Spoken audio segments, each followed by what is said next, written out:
Aujourd'hui, on va décortiquer le système colonial, mais pas n'importe comment, à travers les yeux de Kwame Nkrumah, l'un de ses critiques les plus féroces et les plus lucides. Son analyse, elle nous plonge vraiment au cœur des rouages d'une machine qui a complètement redessiné la carte du monde. Allez, c'est parti.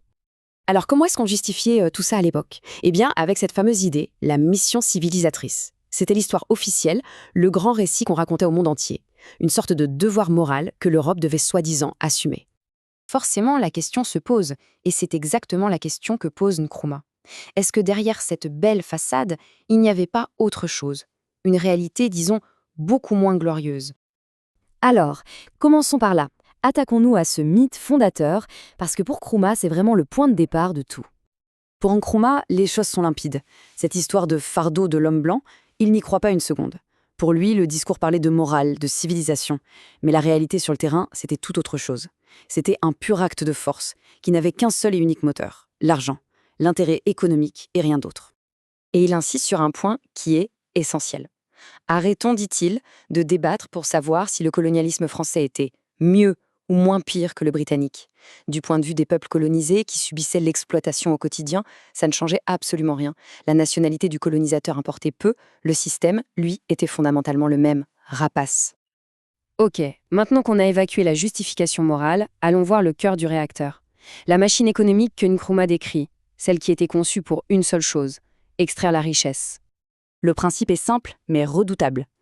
Le but n'a jamais été de développer les colonies. Non. C'était une autoroute à sens unique. D'un côté, les matières premières quittent l'Afrique pour les usines en Europe. De l'autre, les produits finis européens reviennent en Afrique pour y être vendus. Un circuit bien verrouillé. Et pour que ce circuit fonctionne, il y avait plusieurs piliers. On pille les ressources minières, bien sûr, mais on force aussi les pays à ne cultiver qu'un seul produit, comme le cacao, ce qui les rend totalement dépendants. Surtout, on empêche toute industrie locale de naître pour être sûr de ne pas avoir de concurrence.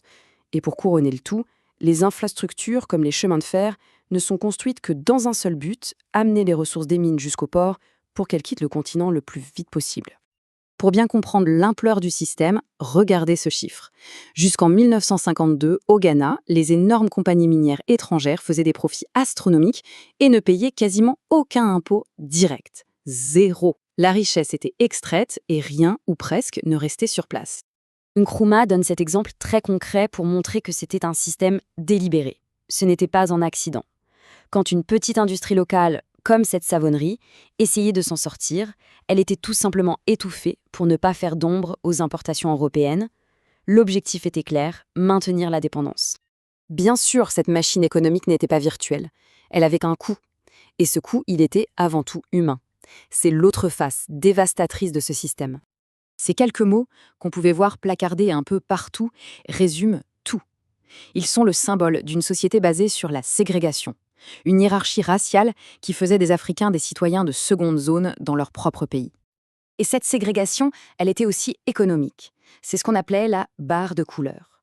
Le principe, à travail égal, à compétence égale, un Africain gagnait une fraction de ce que gagnait un Européen.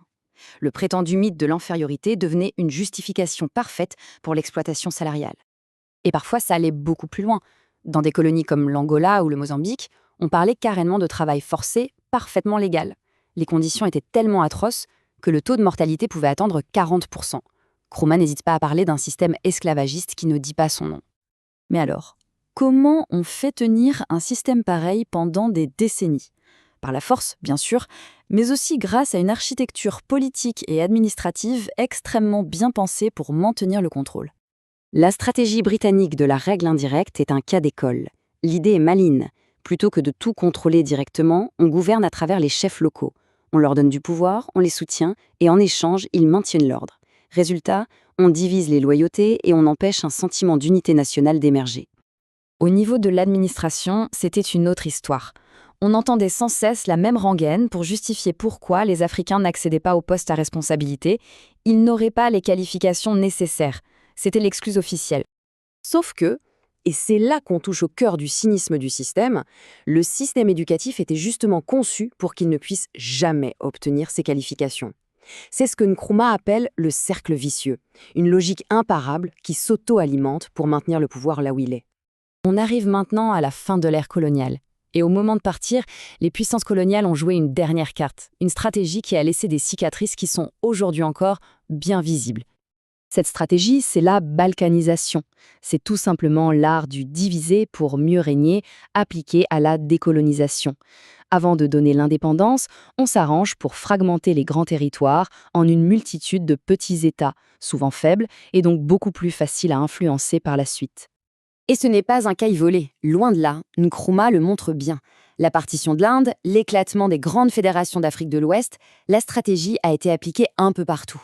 L'objectif était toujours le même, s'assurer que les nouveaux pays indépendants soient trop fragiles pour vraiment contester le pouvoir de l'ancienne métropole.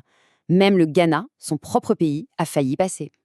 C'est la question finale et elle est vertigineuse. Elle résume toute la pensée d'Nkrumah. Parce qu'elle nous force à comprendre que le colonialisme, ce n'est pas juste une période du passé. C'est une ingénierie politique et économique. Une machine qui, même une fois arrêtée, laisse derrière elle des structures brisées, des économies dépendantes et des frontières artificielles dont les conséquences résonnent encore très très fort aujourd'hui.